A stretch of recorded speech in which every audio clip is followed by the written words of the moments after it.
Trouble choosing which AI stock to trade? There's so many good ones. Why choose one when you could just trade the ETF? I'm going to walk through trading one of the biggest AI ETFs in the market right now. I'm going to show you exactly how you can sell a put and then exactly how you can sell a covered call if and when you get your shares assigned. I'm going to show you step by step, so don't worry if you have no experience. This video is for you. And be sure to stick around to the end because there are some basic mistakes that new traders make that totally blow up their account. And you don't want to be one of them. So let's jump right in. All right, guys, I'm going to show you a couple of really great choices for trading ETFs that have AI companies in them. Now stick around through the video because I'm going to show you a couple of different options. One for options with traders that have a little bit more money, and the second one for traders that have a little bit less money. So let's start. First of all, I'm going to start with SOXX. It's the iShares Semiconductor ETF. It's super big with about $43 billion in assets, as we can see here. And we can also take a look at the holdings here. AMD, Micron, Nvidia, Avgo, all the big names in the AI space. Now, right now it's trading at $5.81 per share. We want to use this app to help us find a strike price that we can sell a put on. Now, remember, when you sell a put, you're committing to buy 100 shares of that particular ticker, but only if the price drops from where it's trading now below the strike price by the time the contract expires. So we get to choose the ticker, we get to choose the strike price, and we also get to choose the expiration date. So I'm going to use this app here, the rate of return calculator. And if you don't have access to this app, you want to go here, apps.cresivo.com, and you can sign up for a 7-day free trial. So we're going to type the ticker into the live data field, SOXX, and fetch the data. Now, first we choose the expiration date, and we can see that this particular ticker trades weekly. So we always want to choose a ticker that trades weekly because we want to create weekly income for ourselves, and we also don't want to tie up our capital for an extended period of time. Now, today is Tuesday and the market's already closed. So we're going to use a contract for next Friday. So it's about a week and a half. We can also choose our risk level. So we can be conservative if we want, middle of the road, or aggressive. Let's just start with middle of the road. And that's going to choose contracts with deltas between 15 and 30. The delta is the statistical likelihood that the price of the stock is going to go below the strike price before the contract expires.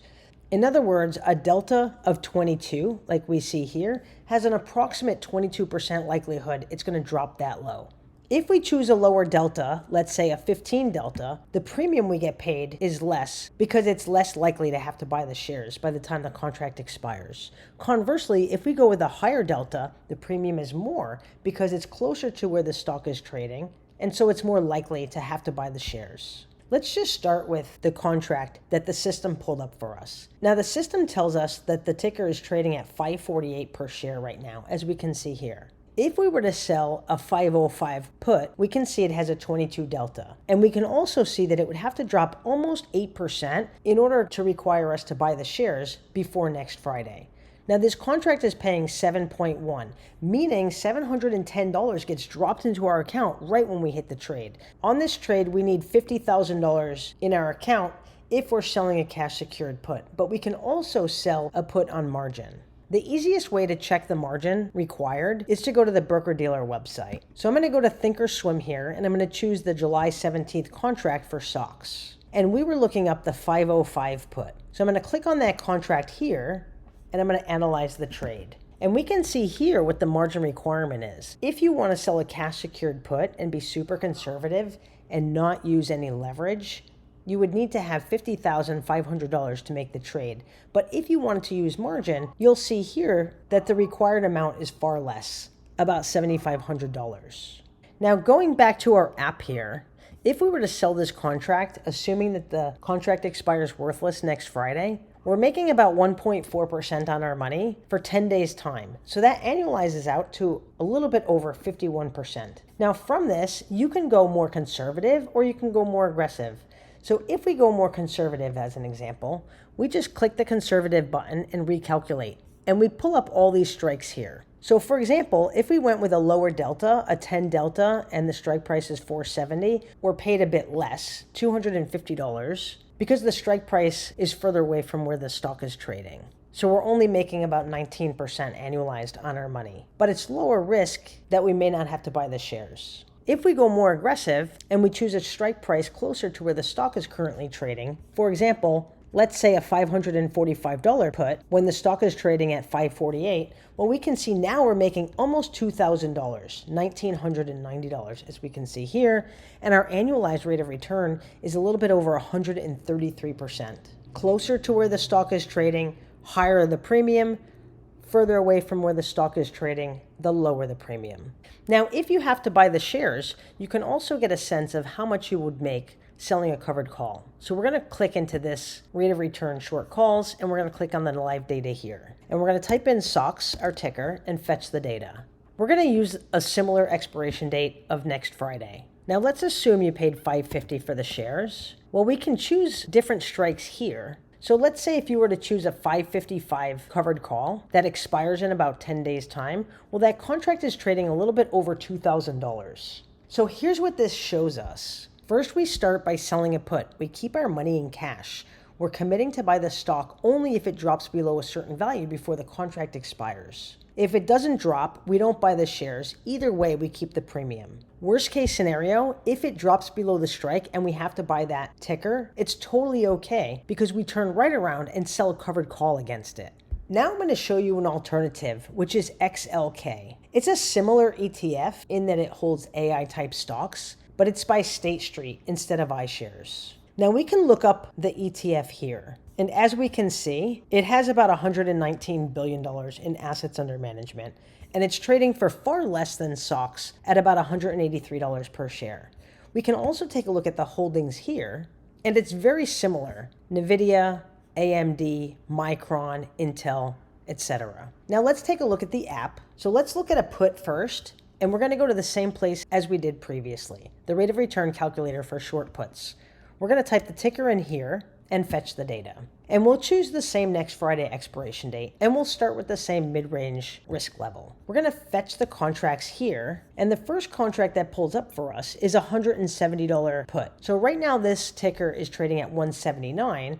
If we were to trade the 170 strike price, we can see that the delta is 23. So approximately similar to SOXX. Now this is only paying $170, so a bit less, but we only need $17,000 to trade it because it's a less expensive ticker. Now the volatility is a bit lower, so our rate of return is a little bit lower as well, but still not bad, annualizing our rate of return of about 34%. We can do all the same steps as we did before with SOXX. We can go more conservative and fetch those contracts. For example, if we went with a 10 delta, where there's only a 10% likelihood that the stock is going to drop from 179 to the strike price of 163 before it expires next Friday, well, we can see that this contract is trading at $43. So now we're making significantly less on an annualized basis, a little bit less than 10% per year. Conversely, if we go more aggressive, obviously we're going to get paid a little bit more because we're using a strike price that's closer to where it's trading.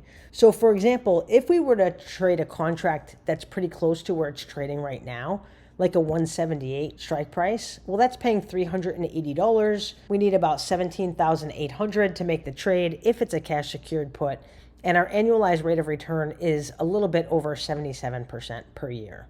We can also take a look at the calls to get an idea of how much we would collect if we were assigned the shares and then sold some covered calls against them. So we're going to fetch the data here and choose next Friday's expiration date. We're going to type our cost basis in here, and we can always adjust our strike price here. So this gives us a good idea of how much money we can make on each part of the trade, selling a put initially and then selling a covered call afterward if we had to buy the shares. Now, I told you at the beginning of this video to make sure to stay until the end because I want to share some of the reasons why new traders lose a lot of their money. So one of the biggest reasons that they lose money is that they trade too big for their account. So for example, if you're selling a put on XLK and the strike price is $178, you need to have $17,800 to make this trade. But that doesn't mean that you should only have $17,800 in your account, because if the stock goes down, you want to be able to sell another put as it goes lower.